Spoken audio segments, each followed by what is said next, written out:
Às vezes eu tô realmente 100% nem aí pro que está acontecendo, eu realmente ignoro trabalhos e coisas que eu tenho que fazer, mas às vezes eu tenho crises muito pesadas, principalmente crises depressivas, de que eu não consigo fazer nada porque é muita coisa, muita cobrança. Aí eu ficava, bicho, o que eu tô fazendo da minha vida? Eu não sei o que eu quero. Eu não ia pra aula, eu não fazia os trabalhos, todas as matérias eu simplesmente passava.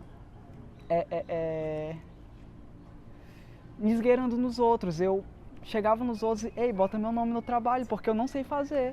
Eu comecei a não conseguir ir para as aulas, a não conseguir fazer os trabalhos, a chegar na UFP e não conseguir entrar na sala porque eu estava chorando do lado de fora ou em uma outra sala porque eu não conseguia estudar, eu não conseguia ir para a aula. Por exemplo, quando eu vou fazer uma prova ou eu entregar algum trabalho importante, eu acordo de noite com falta de ar e às vezes meu coração fica acelerado, às vezes sem motivo nenhum.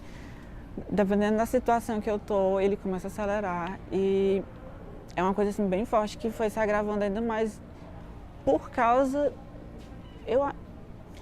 eu ouso dizer que por causa do curso.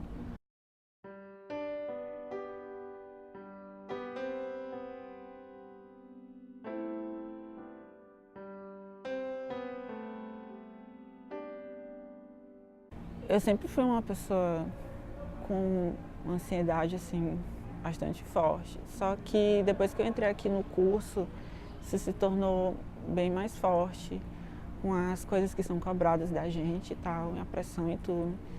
E eu sou uma pessoa que eu sempre quero as coisas do jeito... Pois é, só que aí nem sempre dá certo. E aí por causa disso, às vezes eu me pressiono. E aí vem tudo em cima de mim, aí eu começo a ficar nervosa. Durante muito tempo, na minha cabeça, eu estava sendo irresponsável, eu estava sendo preguiçosa. Eu não estava fazendo as coisas por irresponsabilidade minha, por problemas meus que não eram psicológicos, eram simplesmente eu querendo não fazer. E aí eu passei muito tempo assim, passei muito tempo não conseguindo. Hoje eu estou muito atrasada no meu curso por conta disso.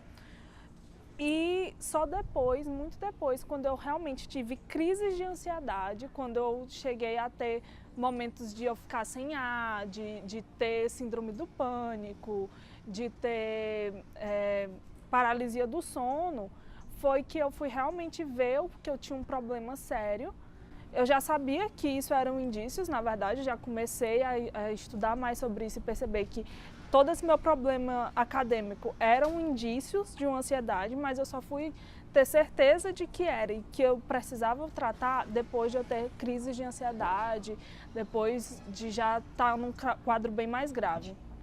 Naturalmente, esse espaço ele fica mais propício para que venha a eclodir os conflitos que estão em nós. Exatamente por quê? Porque algumas pessoas têm a tendência a se magoar, outras pessoas têm a tendência a se irritar, outras pessoas têm a tendência a ser raivosos, outras pessoas têm a tendência a ser irritáveis, outras pessoas têm a tendência a não gostarem de serem frustrados. E no ambiente universitário está todo mundo junto. E isso propicia, digamos assim, fica como se eu dissesse assim, isso propicia o eclodir dessas tendências que nós carregamos. Os colégios não auxiliam os alunos a fazer uma escolha correta, aquilo que realmente encaixa na pessoa, o que acaba levando a pessoa a ficar extremamente frustrada. Eu cursei computação durante 3 anos e meio, só que eu não sabia desde o começo o que eu queria da vida. Eu escolhi simplesmente por hobby. Ah, eu gosto de mexer em computador, beleza, bora fazer computação. Eu cheguei, eu fiquei frustrado, eu não sabia como continuar. Eu faltava às aulas, eu tenho hábitos até hoje que eu não consigo abandonar, que é dormir de madrugada. É muito ambivalente, digamos assim. Que eu acho que se você for analisar a cultura que a gente está inserido, no caso de Teresina, a gente vê como uma obrigação. Digamos assim, eu estou no ensino médio, eu saí do ensino médio, eu tenho que automaticamente já entrar para a universidade, né? Se você for analisar o meu contexto familiar também, você vê que isso é uma obrigação. Você tem que sair do ensino médio e você tem que entrar no ensino superior. Mas ao mesmo tempo, para mim, é uma realização de um sonho, porque eu faço o curso que eu quero, o curso que eu sempre quis e um curso que eu amo bastante. Então, muitas vezes eu tive esse problema de não conseguir concluir um período por conta disso, porque eu estava ansiosa e eu não sabia que eu estava ansiosa, eu não sabia o que eu tinha, eu simplesmente estava com uma pressão enorme em cima de mim, tanto uma pressão externa quanto muito mais uma pressão interna minha de render quanto eu queria render. E aí eu estava fazendo o trabalho e de repente eu desabava a chorar e não conseguia mais terminar. Então, o meu transtorno, ele tem sido muito difícil, o meu caminho na UFP por conta dele. Durante o decorrer do curso, eu ficava cada vez me sentindo mais incompetente, porque eu não conseguia fazer nada. Eu não conseguia chegar, nossa, bora fazer o trabalho. Não saía. Eu tentava, eu vou dizer, eu tentava, mas eu não entendia. Eu tinha vergonha de ir para as aulas, eu tinha vergonha de perguntar, gente, me explica, como é que faz isso aqui? Eu não sei fazer. Eu não conseguia. Eu não conseguia chegar no professor, me ajuda. Eu não sei. O professor pode aumentar o prazo, eu não consegui fazer a tempo. Me atrapalhou muito em computação. E agora, como eu curso publicidade, por enquanto eu estou amando o curso, eu consigo fazer tudo nos prazos direitinho, bonitinho, eu consigo fazer, mas muitas vezes eu ainda tenho uns ataques, eu começo a falar, gente, não dá pra eu ir hoje, eu tô, sei lá, minha avó morreu, mas não morreu, gente, ela tá bem. É porque eu simplesmente tô tendo crise, eu tô morrendo lá em casa, gente, é complicado. Eu acho que essa pressão toda, tanto por parte da sociedade, quanto até da família, como eu tinha falado, de você se dar bem, tipo, tem uma cobrança muito grande, principalmente nos jovens. A gente tem que terminar tudo muito cedo, a gente tem que começar tudo muito cedo, e aí isso gera toda aquela coisa em você de querer conseguir as coisas rápido. E às vezes, quando uma coisa não dá certo, você começa a ficar frustrado, e aí isso te leva a ficar desmotivado. Pode acontecer do jovem já ter essa predisposição para desenvolver algum transtorno psíquico. Pode acontecer isso. Só que eu acho que o ambiente acadêmico, justamente por cobrar demais, ele potencializa, entendeu? Essa questão. E aí, junto com a questão dos transtornos mentais ainda não serem levados tão a sério, de serem vistos como besteira, como tabus, ou como simplesmente besteira mesmo, exagero, né, da pessoa, eu acho que isso é um problema bastante grave. Existe uma quantidade de estresse muito grande nos professores. Tem um estresse profissional que a gente chama de síndrome de burnout, que quer dizer queima lentamente. É um estresse que está assolando o meio universitário, o meio acadêmico, muito forte. Por conta disso, tem muitos professores adoecendo, muitos professores entrando no vício, muitos professores com transtorno de ansiedade, muitos professores com transtorno de pânico. Exatamente por quê? Porque eles não estão sabendo lidar com esse estresse. Aí termina sobrando para quem? Termina sobrando também para os alunos. Então, é uma panela de pressão que a gente não vê a hora de explodir. Exatamente por quê? Professores doentes de um lado, alunos doentes de outro. Professores estressados de um lado, alunos indisciplinados do outro. Então, quando mistura tudo isso, não é difícil de se prever o que é que pode acontecer. É que o ambiente acadêmico, na minha opinião, deveria trabalhar mais em relação a conversar mesmo com os alunos, saber quais os problemas, perguntar, tipo, pelo menos todo semestre, como está o seu desempenho, o que você acha, como é que eu tô nesse semestre, como é que eu fui esse semestre, eu estou preparado para o próximo semestre, eu não sei.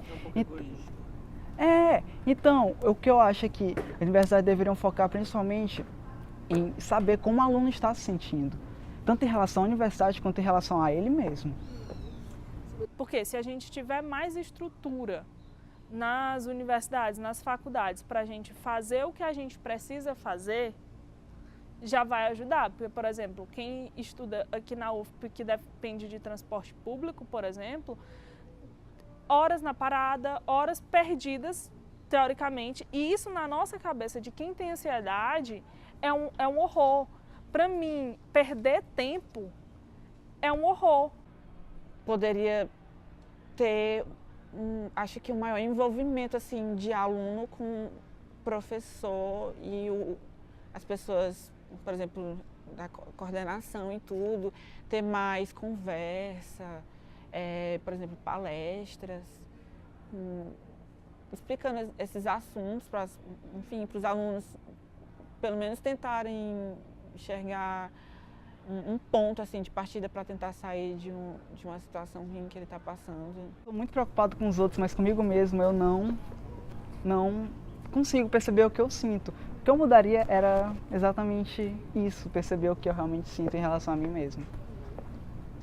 Eu acho que eu mudaria apenas o fato de eu não saber lidar tão bem com isso, no sentido de me compreender, me aceitar e ser paciente comigo como eu sou com outras pessoas, ter empatia por mim mesma, porque eu sou uma pessoa que eu tenho muita empatia por todo mundo. Eu tenho uma vontade de ajudar todo mundo de uma maneira geral, me dispor a ajudar quando alguém precisa, mas comigo eu não consigo ser assim.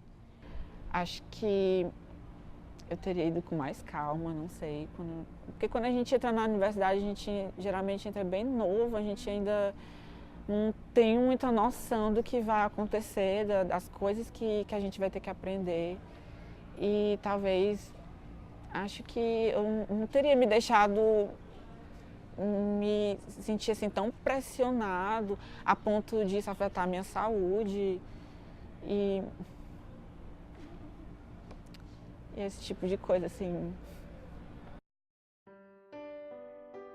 Teve uma aluna do meu curso que já tentou suicídio, acho que umas 2 vezes.